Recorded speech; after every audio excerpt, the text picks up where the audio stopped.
सियासत का हरा काल।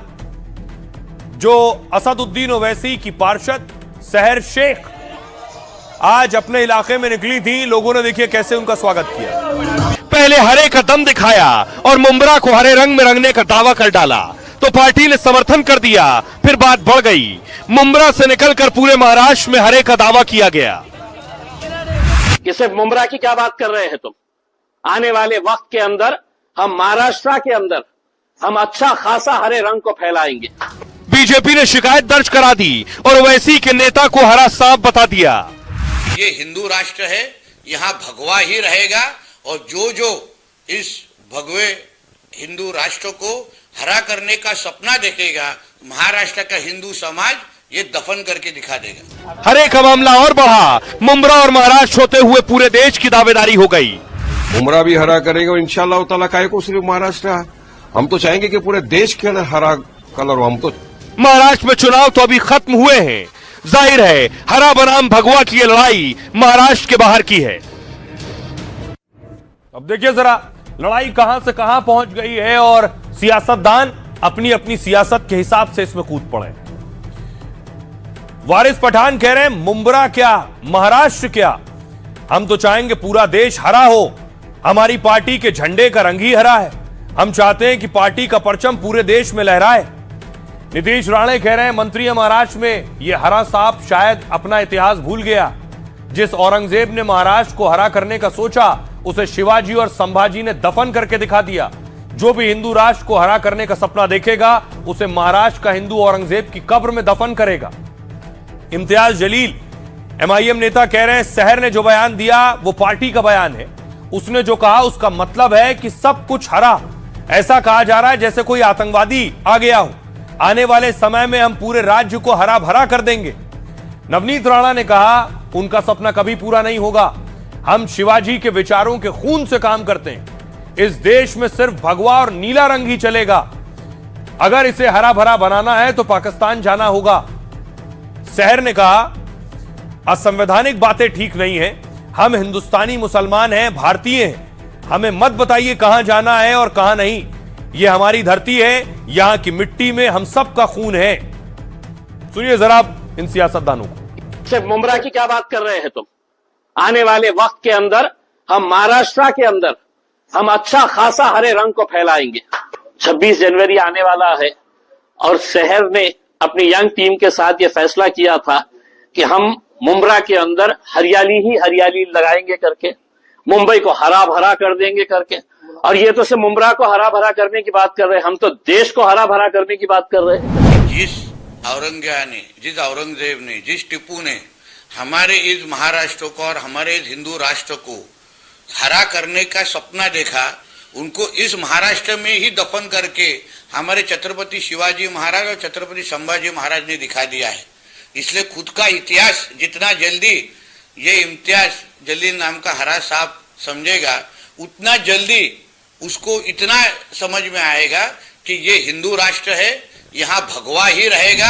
असंवैधानिक बातें अगर आप करेंगे तो इस पर एक्शन लिया जाएगा। हम हिंदुस्तानी मुसलमान हैं, हम इंडियन हैं बाय बर्थ, तो आप हमको मत बताइए कि हमको कहाँ जाना और कहाँ नहीं जाना। यह हमारी धरती है, सभी का खून शामिल है यहाँ की मिट्टी में, किसी के बाप का हिंदुस्तान नहीं है। लेकिन जिस 20% जो आप बोल रहे हो वो हमारे ही लोग हैं, हिंदू मुसलमान मुंब्रा में सब मिलकर रहते हैं। मुंब्रा भी हरा करेगा और इंशाल्लाह ताला काहे को सिर्फ महाराष्ट्र, हम तो चाहेंगे कि पूरे देश के अंदर हरा कलर। हम तो चाहेंगे हमारी पार्टी का जो झंडे का कलर ही हरा है मैडम।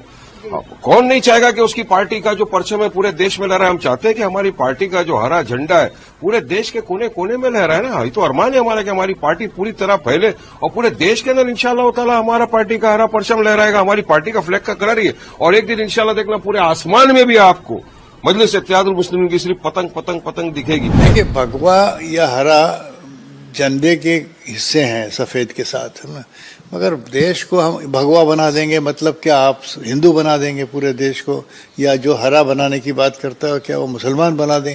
देखिए, हरे से मतलब मुसलमान नहीं है। जलील साहब भी अगर कुछ कह रहे हैं कि हम महाराष्ट्र को हरा बना देंगे तो उनका मतलब ये समझ निकालना चाहिए, आप निगेटिव क्यों सोचते हैं।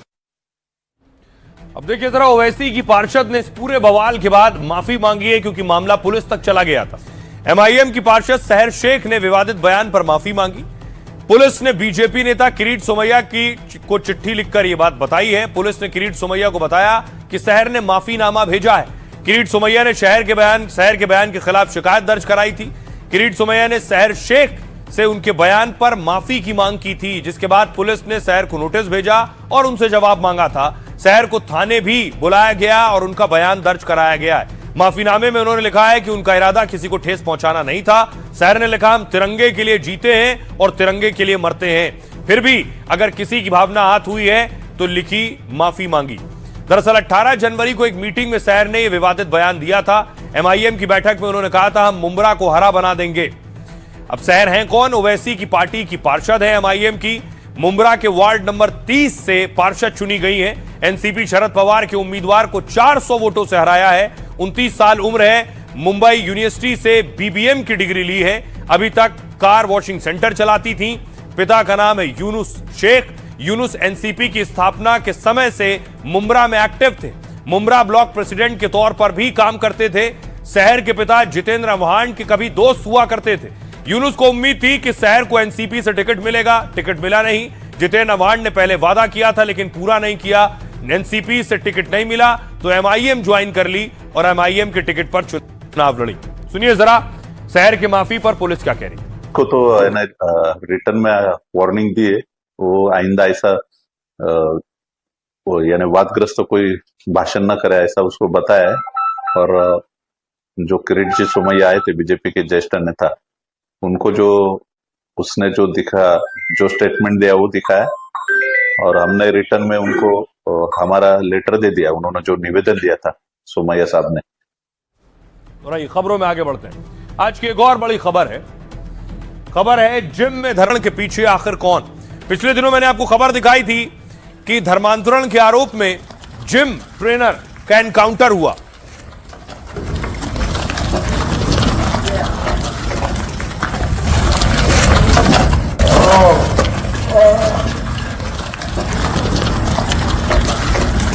और अब आपको बताऊं, इस मामले में जो मास्टरमाइंड है, उस मास्टरमाइंड को भी पुलिस ने आज पकड़ लिया है।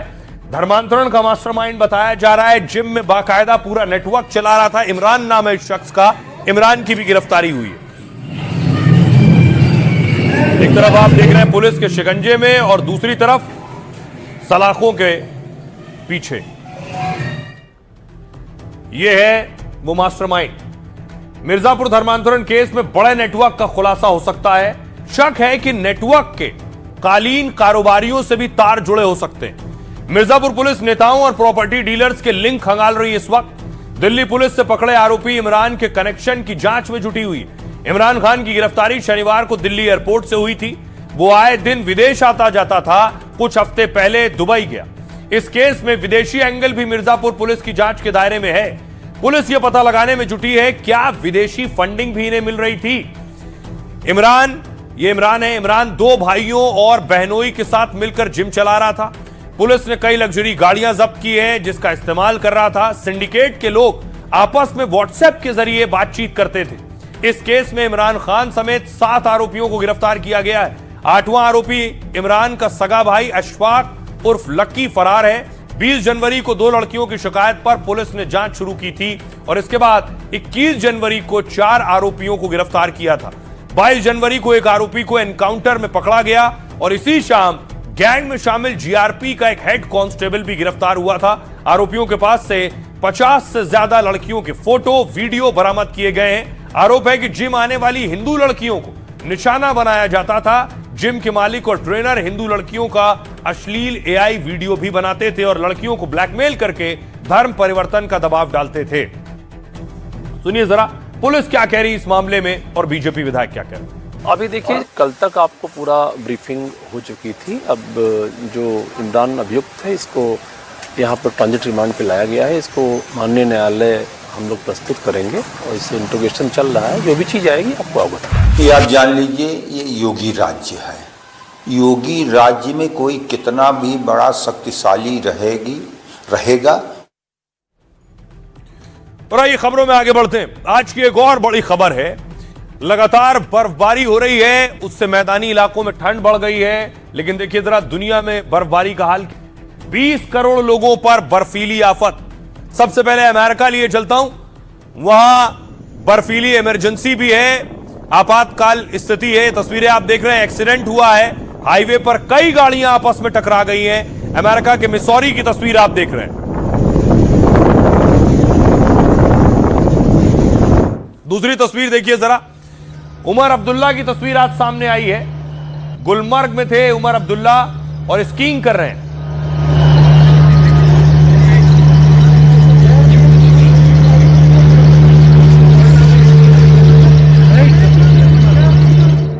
लेकिन देखिए जरा, मनाली, लोग घूमने के मकसद से मनाली गए थे, लेकिन क्या हो गया, 36 घंटे से जाम में फंसे हैं। इतने सैलानी मनाली पहुंच गए, इतनी बर्फबारी हुई है कि गाड़ियां अटक गई हैं। 35 घंटे से इंतजार कर रहे हैं, जाम में फंसे हैं। बर्फबारी हो रही है, ना होटल मिल रहा है, ना कमरा मिल रहा है, इतने लोग पहुंच चुके हैं।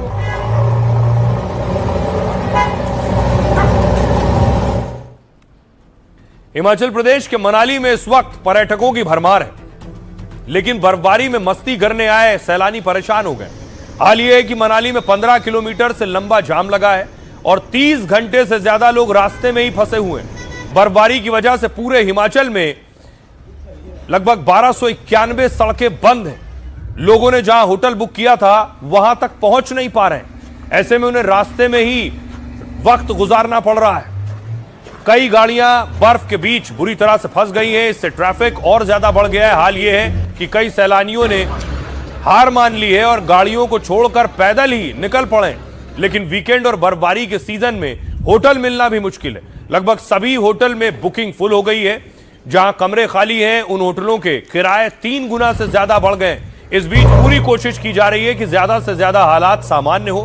रास्ते से बर्फ हटाने के लिए जेसीबी का इस्तेमाल हो रहा है। हिमाचल में बर्फ हटाने के लिए 385 मशीनें लगाई गई, लेकिन फिलहाल बर्फबारी से राहत मिलने के आसार नहीं है। सुनिए जरा लोग क्या कुछ कह रहे हैं। कल शाम 6 बजे निकल के मैं हार्डली 1 किलोमीटर पहुंचा हूँ माल रोड पुल के ऊपर, और पुल के ऊपर से लेके 1 किलोमीटर तक मैं नहीं चल पाया। सारी रात वहीं पे गाड़ी खड़ी है। सबसे बड़ी बात कि यहाँ पे कोई पुलिस का बंदा कोई भी दिखाई नहीं दे रहा है। प्रशासन की कोई व्यवस्था नहीं है यहाँ पे। यहाँ कोई आ ही नहीं रहा, देख ही नहीं रहा, पड़ी नहीं है किसी को। रूम भी नहीं मिल रहे, रूम भी छोड़ो। यहाँ पे ये ट्रैफिक तो निकाले, कोई आए तो सही देखने। यहाँ पे कुछ नहीं हो रहा है यार, ऐसा नहीं होता है। मनाली आए थे यहाँ पर, लेकिन हम 3 दिन से यहाँ पर फंसे हुए। प्रशासन की भी कोई यहाँ पर ध्यान नहीं है। बर्फ बहुत अधिक मात्रा में पड़ी हुई है और हम 3 दिन से, देखो आप देख सकते हो पीछे नजारा, सारी गाड़ियाँ बर्फ में इस कदर फंसी हुई है भयंकर तरीके से। मैं यहाँ से 2 दिन हो गए फंसे हुए। इस रोड पे 12 घंटे हो गए फंसे हुए। ये हाईवे है ना, इस पे 12 घंटे हो गए फंसे हुए। गाड़ी इंच भी नहीं हिल रही, कोई भी नहीं यहाँ पे। अब देखिए जरा दुनिया के दूसरे देशों का हाल क्या है। ये जापान की तस्वीर आप देख रहे हैं। जापान में भी भारी बर्फबारी हो रही है, जिसके बाद बड़ी बड़ी मशीनें लगाई गई हैं बर्फ को हटाने के लिए।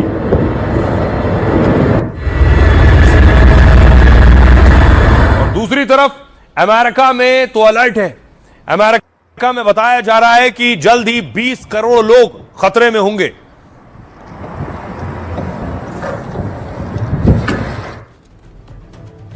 अमेरिका के कई हिस्सों में बर्फीले तूफान का कहर है। तूफान फर्न की वजह से 18 राज्यों में इमरजेंसी घोषित है और हाल यह है कि अमेरिका के कई हिस्सों में बड़े हादसे हुए। मिसौरी में एक के बाद एक कई गाड़ियों की टक्कर हो गई। तूफानी खतरे की वजह से प्रशासन ने लोगों से अपील की है कि लोगों को बेवजह घरों से बाहर न निकलें। साथ ही यात्रा में देरी और कैंसिलेशन की चेतावनी दी। अमेरिका के कई हिस्सों में 14 इंच तक बर्फबारी का अनुमान है। दावा है करीब 20 करोड़ यानी करीब 2/3 अमेरिकी इसकी चपेट में आएंगे। यह तूफान धीरे धीरे अमेरिका के पूर्वी इलाके की ओर बढ़ेगा। इससे वॉशिंगटन, न्यूयॉर्क समेत बड़े शहरों में भारी बर्फबारी होगी।